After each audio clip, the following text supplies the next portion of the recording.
प्रिय भक्तों, आज का अपना ये विषय रहेगा कि सीता जी और राम जी के बारे में जब सत्संग की चर्चा करते हैं, भगवान की चर्चा करते हैं, सबसे पहले राम और सीता की बात आएंगी। रामायण की चर्चा लेंगे अपन और यहाँ से चालू होती है। तो मैं आज आपको वो बात बताना चाह रहा हूँ कि ग्रंथों में 3 प्रकार के शब्द लिखे हुए होते हैं, यथार्थ, रोचक और भय।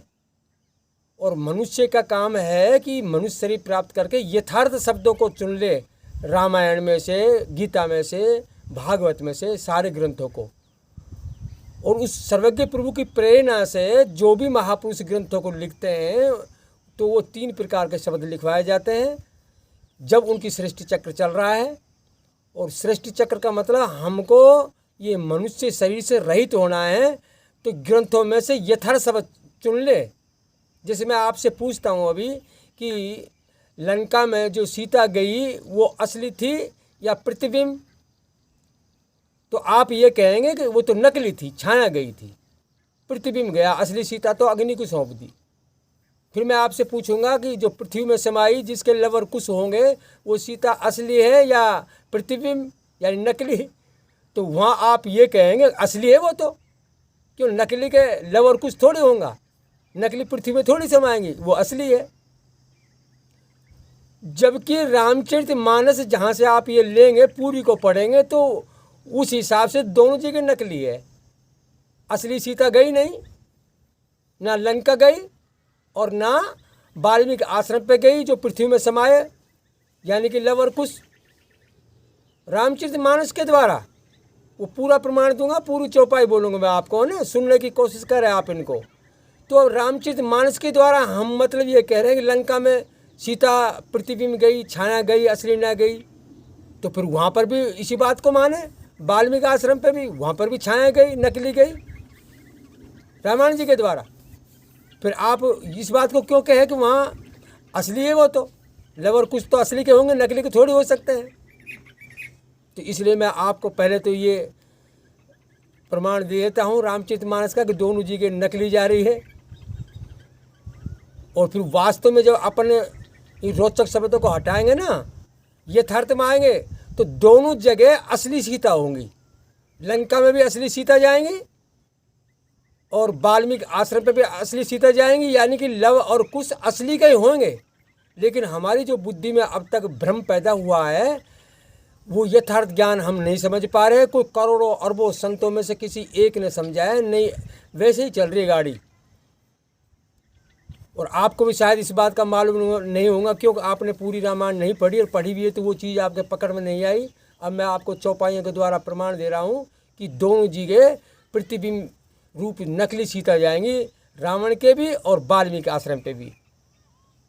जब राम जी वन में हैं तो सीता को अलग बुला कर ले गए और उससे क्या कहने लगे वहाँ। और तुलसीदास जी क्या लिख रहे हैं अपनी चौपाइयों में, तुम पावक में करो निवासा, जब लगे करूँ निशाचर नासा, लक्ष्मण ये मर्म नहीं जाना, जो कुछ चरित्र रचा भगवाना। तो सीता से कह रहे तुम अग्नि में प्रवेश हो जाओ, तब तक मैं राक्षसों का नाश करूं। और लक्ष्मण को भी इस बात का पता नहीं है, लक्ष्मण को भी इस बात का पता नहीं। तो एक प्रश्न यहाँ ये खड़ा हो जाता है, लक्ष्मण को पता नहीं जो शेषनाग का अवतार है, जिसने सारी पृथ्वी को अपने फण पे एक अणुमात्र रख रखा है, फिर किसको पता है? तुलसीदास जी को पता है जिन्होंने चौपाइयाँ लिखी, या वाल्मीकि जी को पता है, दोनों को पता है, बाकी शेषनाग जी को पता नहीं। अगर राम जी ने असली सीता अग्नि को सौंप दी और प्रतिबिंब डुप्लीकेट सीता ले ली। एक पॉइंट तो यहाँ नोट किया जाए, ये वकालत वाला। अब दूसरा आप आगे चलो कि नकली सीता को ले जा करके लंका में रावण ले गया और राम ने रावण को समाप्त कर दिया, लड़ाई में मार दिया। तो देवताएं आकाश से फूल बरसा रहे हैं और फूल बरसा करके स्तुति कर रहे हैं भगवान राम की। क्या स्तुति कर रहे हैं कि मीन कमठ सु कर्नर हरि, बामन परशुराम तन धरि, जब जब नाथ सुरण दुख पायो, नाना तन धन तुम्हें नसायो। कि मुख्य 10 अवतार विष्णु ने लिए हैं और अधर्म का नाश किया, धर्म की नींव जमाई, राक्षस का नाश कर दिया। ये स्तुति कर रहे हैं देवताएगण। और क्या कह रहे हैं कि अब भगवान राम वो कार्य करने चाह रहे हैं कि जो अग्नि को सीता प्रथम में सौंपी थी वन में, उस सीता को प्रकट करना चाह रहे हैं। तो वहीं ये चौपाई आएंगी। सीता प्रथम अनल में राखी, प्रगट करण चौअंतर साखी। सीता प्रथम पावक में राखी, प्रगट करण चौअंतर साखी। कि भगवान राम ने सीता को अग्नि को सौंप दिया था, उसको प्रकट करना चाह रहे हैं। अंतकरण के साक्षी भगवान राम। तो ये देवताएं स्तुति कर रहे हैं, यानी कि तुलसीदास जी लिख रहे हैं ये। तो अब आगे देखो क्या है कि अब राम जी अपने आदमियों से कह रहा है कि जाओ सीता को ले आओ और पैदल लाओ सीता को। अब जैसे जहाँ पर वो खड़े हुए हैं वहाँ सीता को पैदल लाए, और अब वहाँ जो सीता की देख रेख में राक्षसनी रहती थी, उनसे भगवान राम ने कुछ दुर्वचन कहे, और दुर्वचन जब कहे तो वो सीता जी को अखरे। अब तुम्हारे प्रति ये गलत जा रहे हैं कि यानी तुम्हारे अंदर दोष देख रहे हैं राम जी। तो अब सीता क्या कह रही है वहाँ लक्ष्मण जी से कि लक्ष्मण जी तुम धर्म के नेगी हो जाओ और फटाफट लकड़ी बीन करके अग्नि प्रकट करो, मैं अग्नि में प्रवेश होऊंगी। तो वहाँ चौपाई तुलसीदास जी ने क्या लिखी है, लक्ष्मण हो धर्म के नेगी, अनल प्रकट करो तुम बेगी। लक्ष्मण हो धर्म के नेगी, अनल प्रकट करो तुम बेगी। कि फटाफट अग्नि प्रकट करो और मैं उस अग्नि में प्रवेश होऊंगी। अगर मेरे अंदर कोई दोष हो तो अग्नि मेरे को जला देंगी, और दोष ना हो तो चंदन के समान शीतल हो जाएंगी। अब देखो यहाँ विचार करने की बात है कि अब ये डुप्लीकेट सीता जो है, असली सीता तो अग्नि को सौंप रखी है, और डुप्लीकेट सीता ये कह रही है कि मेरे अंदर कोई दोष हो तो। चलो ठीक है। तो यहाँ अब तुलसीदास जी क्या लिख रहे हैं कि अग्नि में जैसे प्रवेश हो रही है सीता, लक्ष्मण अग्नि प्रकट कर दी वहाँ, तो सीता प्रवेश हो रही, तो क्या कह रहे हैं अग्निदेव, अगर मेरे अंदर कोई दोष हो तो जला दो, और दोष ना हो तो चंदन के समान शीतल हो जाओ। तो जैसे वहाँ प्रवेश हुई तो अग्नि में वो सीता प्रतिबिंब रूप सीता जल जाती है। ये प्रमाण मैं आपको देना चाह रहा हूँ।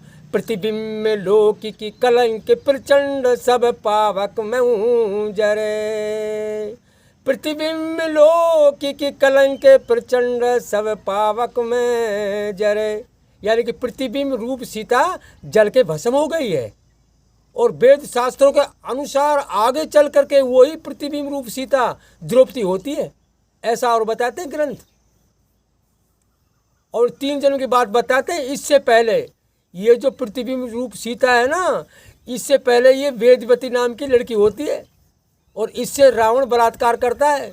जब ये लड़की उसको श्राप देती है कि तेरी मृत्यु का कारण मैं होऊंगी, तो वेदवती, और फिर वो मृत्यु का कारण होकर के यहाँ छाया रूप बन गई, और छाया रूप बन करके अब मर करके आगे चल करके द्रौपदी बनेंगी, ऐसा और ग्रंथों ने कह दिया है। इसलिए बड़ा गहरा ज्ञान है ग्रंथों में से समझना यथार्थ रूप से। आपको तो सीधा सट थोड़ी समय में मतलब एक वीडियो के माध्यम से दिया जा रहा है। ये इतना घोच में ना पढ़ करके जो मैं काम की बात कहूँगा आपसे कि वहाँ आना है, पर को यथार्थ ज्ञान चुनना है। ये सीता राम ये तो एक माध्यम है हमको ज्ञान प्राप्ति करने का, लेकिन इनमें से भी यथार्थ ज्ञान लेना है अपन को, नहीं हमारी तो बुद्धि यहीं विचलित हो जाएंगी, कभी कुछ कह दे कभी कुछ कह दे कभी कुछ कह दे। तो यहाँ प्रतिबिंब रूप सीता जल करके भस्म हो गई है, और अग्निदेव प्रकट हुआ, और अग्निदेव प्रकट हो करके और क्या कह रहे हैं अग्निदेव कि जैसे समुद्र मंथन के समय लक्ष्मी जी समुद्र में से निकली, तो वरुण देव ने भगवान राम को सीता विष्णु भगवान को लक्ष्मी जी सौंपी, समुद्र में से निकली। वैसे ही वरुण देव ने लक्ष्मी जब विष्णु भगवान को सौंपी थी, इसी तरह अग्निदेव ने जो ओरिजिनल सीता अग्नि में प्रवेश हुई थी, वो सीता भगवान राम को सौंप दी, असली सीता, और डुप्लीकेट सीता जल करके भस्म हो गई। अब ओरिजिनल सीता को लेकर के भगवान राम अयोध्या में आ गए। समय गुजरता जा रहा है, तो इधर वो धोबी जो होता है, वो धोबी की घरवाली जो थी उसका चरित्र सही नहीं था, तो उसने उसको लताड़ा और कहा धोबन मैं अपने पास तेरे को नहीं रखूँगा, तेरा व्यवहार गंदा है। और ऐसा तो वो राम ही था, 14 महीना 10 दिन लंका में सीता रह कर के आई, अपने बरोबर से उनको बैठा लिया, मैं तेरे को अपने पास नहीं रखूँगा। तो ऐसा धोबी ने धोबन को फटकारा, तो वो पूरा प्रजा में ये रौला हुआ, राम तक पहुँचा। तो राम ने असली सीता जो उनके पास थी, ओरिजिनल सीता, उसी को बुला करके और अलग एकांत में ले जा करके क्या कह रहे हैं उनसे कि तुम तो निज धाम में चले जाओ और अपना प्रतिबिंब छोड़ जाओ, यानी डुप्लीकेट रूप छोड़ जाओ। तो वहीं ये चौपाई आएंगे, ये प्रमाण है, इस पे गौर करना है आपको। क्या लिखा है वहाँ चौपाई में? निज छाया मही राख विनीता, रहो जाए निज धाम पुनीता। निज छाया मही राख विनीता, रहो जाए निज धाम पुनीता। प्रभुपद वंदे गई नवे सोही, जीवे चराचर लखै न कोई। कि भगवान राम के चरण छू करके और सीता निज धाम में चली गई, नवलोक में चली गई और अपना प्रतिबिंब छोड़ गई, यानी वही नकली रूप जो लंका में गया। इसी तरह से यहाँ प्रतिबिंब छोड़ गई और निज धाम में चली गई। ये चौपाई के माध्यम से, ये रामायण के माध्यम से, जिसके माध्यम से आप कह रहे हैं ना लंका में सीता असली नहीं गई, छाया गई, तो ऐसे यहाँ भी छाया जा रही है। तो अब यहाँ भगवान राम क्या कह रहे हैं? असली सीता तो निज धाम में चलेगी। भगवान राम के चरण छू करके अपने भाइयों को बुला रहे, उनसे कहा कि सीता को वन में छोड़ आओ। तो भाई ये कहने लगे, भाई अग्नि परीक्षा ले तो ली थी, सीता जी के अंदर कोई दोष नहीं है, आप इनको वन में क्यों भेज रहे हैं? और हमने ऐसा और सुना है सीता गर्भणी है, सीता के पेट में बच्चा है, ऐसा सुना है हमने। तो भगवान राम क्या कह रहे हैं कि आप तर्कबाजी कर रहे हैं, मैं कुछ कर बैठूंगा तो सारी जिंदगी आप मेरे उसमें पछताते रहेंगे। तो यहाँ चौपाई के द्वारा सुने क्या कह रहे हैं भगवान राम अपने भाइयों से कि आप सीता को वन में छोड़ जाओ, ज़्यादा तर्कबाजी मत करो। तो चौपाई क्या बोलेंगी? उत्तर पे प्रति उत्तर करहु, मोबिन सोच जन्म भर मरहु। उत्तर पे प्रति उत्तर करहु, मोबिन सोच जन्म भर मरहु। कि उत्तर पे प्रति उत्तर करते जा रहे हैं, मेरी बात को काटते जा रहे हैं कि सीता गर्भणी है, ये अग्नि परीक्षा ले तो ली, अब मैं ये कह रहा हूँ सीता को वन में छोड़ जाओ। तो अब इस हिसाब से सीता रामायण जी के द्वारा, रामचरितमानस के द्वारा दोनों जी के नकली है, यानी कि नकली के लवर कुछ होंगे और पृथ्वी में नकली सीता समाएंगी रामचरितमानस के द्वारा। लवकुश कांड में तो सीता वन में जाएंगी तो पृथ्वी में समाएंगी। तो आपने लवकुश कांड फटा कि नहीं फटा? तो उसको देखे, और ये तो आपने फट से कह दिया। अरे 99 आदि इस बात को कह रहे हैं क्योंकि वो बच्चापन से रामलीला देखते हैं ना, तो उनके दिमाग में बात है कि असली सीता तो अग्नि को सौंप दी और डुप्लीकेट सीता रावण के गई। लेकिन यहाँ भी डुप्लीकेट इस मानने को तैयार हैं आप? अब पृथ्वी में डुप्लीकेट जाएंगी और डुप्लीकेट लव और कुछ डुप्लीकेट होंगे, डुप्लीकेट के होंगे क्या? डुप्लीकेट के हो सकते हैं? नहीं हो सकते। इसलिए दोनों जगह असली सीता जाएंगी उसी रामचरितमानस के द्वारा। अब दोबारा मैं प्रमाण दे रहा हूँ आपको रामचरितमानस का ही। अब आप कहेंगे कैसी बात कर रहे हैं कि भरत और शत्रुघ्न जब ननिहाल में है ना, और दशरथ जी का शरीर पूरा हो गया, तेल के खड़ाव में रख दिया 3 दिन के लिए, कहीं पर वो खड़ी ना हो जाए, राम लक्ष्मण सीता वन में चले गए। तो गुरु वशिष्ठ जब भरत और शत्रुघ्न ननिहाल से आए तो रो के कह रहे हैं, क्यों रोए थे वो? गुरु वशिष्ठ क्यों रोए? वो इसलिए रोए थे कि भाई भरत कर्मों के अनुसार से इनको फल मिल रहा है, राम को भी, लक्ष्मण को भी, सीता को भी, राजा दशरथ को भी, किसी की कोई पेश नहीं खाती। भावी होनहार, भावी बोलते हैं कर्मों के हिसाब से जो कुछ होनहार होता है, जो कुछ लिखा पड़ा है, जो हो रहा है। तो वो कह रहे हैं ना मेरी पेश खाए ना तुम्हारी पेश खाए, किसी की पेश नहीं खाए, इनको एक कर्मों के अनुसार से ये सब दुखी सुखी हो रहे हैं।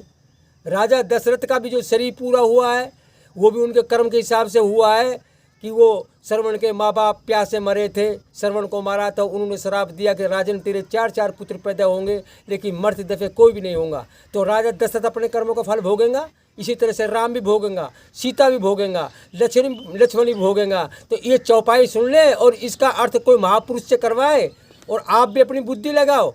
क्या लिखा है चौपाई में? सुनो भरत भावी पिरबलो और बिलक कहे मुनिनाथ, हान लाभ जीवन मरण यश अपयसी विधिहात। सुनौ भरत भावी प्रबल बिलक कहे मुनिनाथ। हान लाभ जीवन मरण यश अपयसी विधिहात। विधि बोलते हैं कर्म को, कि जो इन्होंने विधि करी, जो इन्होंने कर्म करा, उसके हिसाब से विधाता ने फल दिया। विधि का फल देने वाले को विधाता कहाँ है, लेकिन विधाता फल कब देता है? हमारे कर्मों के हिसाब से, शुभ का शुभ और अशुभ का अशुभ। तो इसलिए छह चीज किसके हाथ में? विधाता के हाथ में, विधि के हाथ में। जो हमने विधि करी उसके हिसाब से हमको फल मिल रहा है। तो सुनो भरत भावी प्रबल बिलक कहे मुनिनाथ। हान लाभ जीवन मरण यश अपयश विधिहात। विधिहात तो यहाँ विधि का अर्थ जो हम कर्म करते हैं उसके हिसाब से हमको फल मिल रहा है। इसलिए गुरु वशिष्ठ रोए। तो अब यहाँ इस चौपाई के द्वारा तो असली सीता लंका में जाएंगी। क्यों? असली सीता को तो कर्म लागू होंगे, डुप्लीकेट को क्यों होने लगे? और असली सीता आश्रम में जाएंगे वाल्मीकि में, असली सीता के लवर खुश होंगे।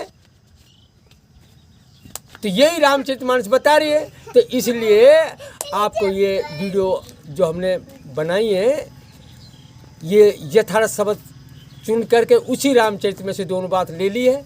आप देखना, पढ़ना।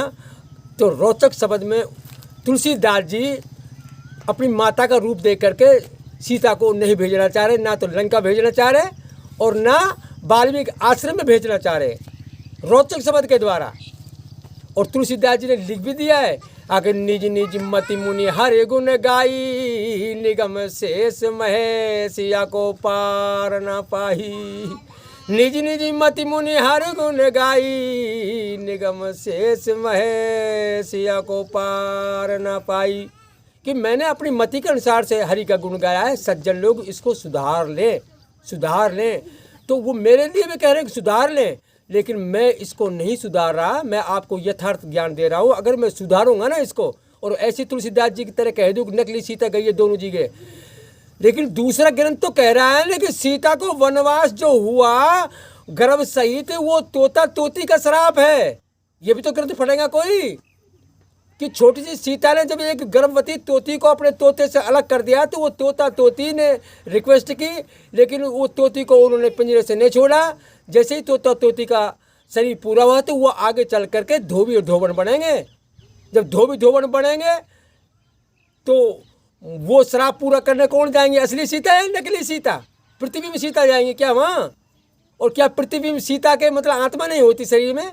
कर्म का फल तो आत्मा भोगती है शरीर के माध्यम से। तो यहाँ असली सीता भोगेंगे ना भाई। जब तोता तोती का श्राप है, अब तुमने मेरे तोती को अलग कर दिया और उसके पेट में बच्चा है, एक दिन तुम भी तुम्हारे पति से अलग होंगे और तुम्हारे पेट में बच्चा होगा। तो यहाँ लव और कुछ किसके होंगे? असली सीता के होंगे ना। और चौपाई क्या लिख रही है कि वो निजधाम में भेज दे असली सीता, तो पृथ्वी में गया वहाँ। तो इसलिए रोचक शब्द है। और आगे अपनी वीडियो चल रही है इसमें, केवल मोक्ष चैनल में, उसमें ये यथार्थ ज्ञान है, उनको आप समझें कि सर्वज्ञ प्रभु राम बन करके क्यों नहीं आए, विष्णु आए, ऐसा क्यों? ऐसी चौपाइयाँ हैं, ऐसी वीडियो डली हुई है, उन गहरी गहरी वीडियो को देखें। दशरथ जी का मोक्ष क्यों नहीं हुआ, इस वीडियो को देखें। और मनुष्य शरीर मोक्ष प्राप्ति के लिए मिला हुआ है। नर्तन सम कौनौ देही जीव चराचर जांचत तेहि। स्वर्ग नरक अपवर्ग नशैनी ज्ञान वैराग भक्ति शुभ देनी। स्वर्ग की, नरक की, मोक्ष की मनुष्य शरीर साधन है, नशैनी है। तो हमको मोक्ष प्राप्ति के लिए प्रयत्न करना चाहिए, स्वर्ग के लिए प्रयत्न नहीं करना चाहिए। इसलिए रामचरितमानस में चौपाई लिखी हुई है कि ये तन कर फल विषय न भाई। स्वर्ग स्वल्प अंत दुखदायी। स्वर्ग के लिए प्रयत्न मत करो, अंत में स्वर्ग तो दुखदायी है। स्वर्ग का राजा इंद्र है ना। अगर स्वर्ग में पूर्ण सुख हो तो गौतम ऋषि के अल्लाह के साथ आकर के छल क्यों करे वो? तो इसलिए स्वर्ग के लिए प्रयत्न ना करें, मोक्ष के लिए प्रयत्न करें। यहाँ सत्संग को विश्राम दे और आगे आप वीडियो सुनते रहें।